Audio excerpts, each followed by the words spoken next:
যখন অমৃতকালী নাম শুনলেন তখন মাধবেন্দ্র পুরী বলছেন, এই অমৃতকালী এই ক্ষীরটা কেমন, আমি যদি একটু পেতাম, আমি একটু আস্বাদন করে তাহলে আমার গোপালকে লাগাই। এই ভাবনা যখন আসলো কিছুক্ষণ পরে বল, সি সি সি ধিক্কার আমার জীবন, আমি গোপীনাথের ভোগের পূর্বেই আমি আস্বাদন করে নিচ্ছি, সি আমার মতন এরকম পাপিষ্ঠ এই মন্দিরে থাকার যোগ্য না।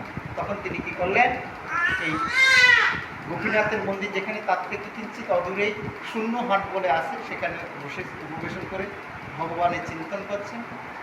সেই গোপীনাথ সেদিন রাত্রিতে গোপীনাথের যে পুরোহিত অর্থাৎ সেবক ছিলেন, তিনি দ্বাদশ মৃৎপাত্রে ভোগ লাগালেন, ঠিক ভোগ লাগিয়ে শয়ন দিলেন।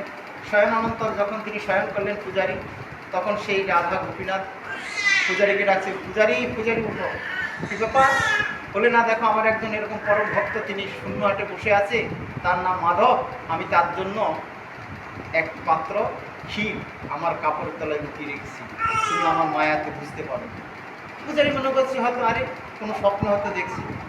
কিন্তু কিছুক্ষণ পর যখন পূজারী উঠছেন আবার শুয়ে বলেন, আবার গোপীনাথ এসে দরজা ঠকঠক করে, আরে বিলম্ব, আমার সেই ভক্ত না খেয়ে সারাদিন তিনি অযাচিত ব্যক্তি, কারো কাছ থেকে কখনো যাচনা করেন না, অতএব আজকে তিনি সারাদিন উপবাস আছে, তুমি তাড়াতাড়ি গিয়ে দিয়ে আসো।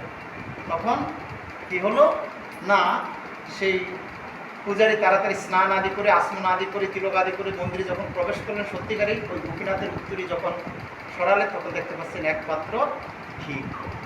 তখন বলছেন, আহা ধন্য, এই যে আমি এতদিন যাবৎ গোপীনাথের সেবা করছি, তিনি যে এইভাবে আমাদের সেবা গ্রহণ করেন সেটা আমরা কখনো অনুভূতি করতে পারি না। জানি না এমন কোন মহৎ পুরুষ এসেছেন আমরা তাকে দেখো দর্শন করে আমরা চিনতে পারিনি।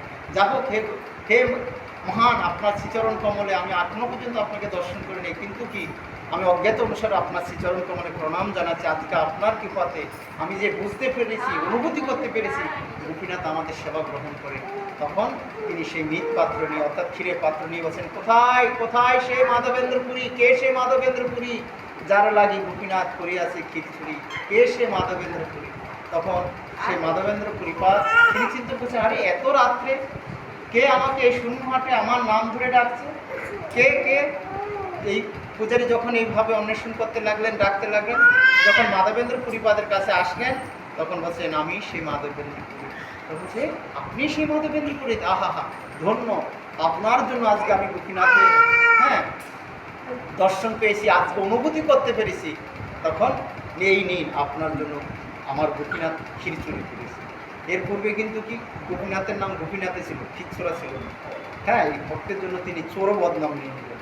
তো সেই তার পরবর্তীতে যখন সেই মাধবেন্দ্রপুরী পাদ সেখানকার প্রসাদ গ্রহণ করে তিনি পুরীধামে গমন করেন, সেই পুরীধাম থেকে যখন তিনি সেই মলয় পর্বতে চন্দ্র সংগ্রহ করে আবার রেমুনাতে আসেন, তখন রেমুনাতে যখন আসেন মাধবেন্দ্রপুরী পাদ, তখন সেই গোপাল আবার স্বপ্ন দিলেন, মা পুরী, সে ওনার নাম ছিল মাধবেন্দ্রপুরী, তুমি এক কাজ করো, তুমি এই রেমুনাতে বসেই এই চন্দন লেপন অর্থাৎ চন্দনের পাটাকে ঘষণ করে সেই কর্পূর আদির দ্বারা সুগন্ধিভাবে নির্মিত করে ওই গোপীনাথের অঙ্গে লেপন করলে আমার অঙ্গে শীতল হয়ে যাবে।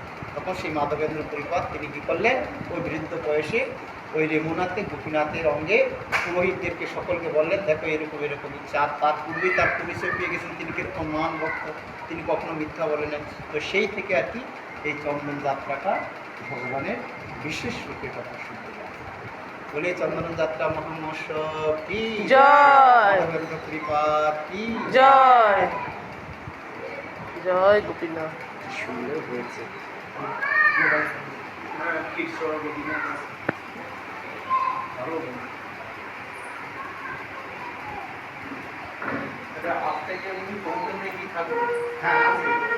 নিয়ম 21 দিন, কিন্তু আমরা বড় কৃষ্ণকে করি, আমাদের ছোট কৃষ্ণকে করে অনেক সম্মানের দরকার। সেবক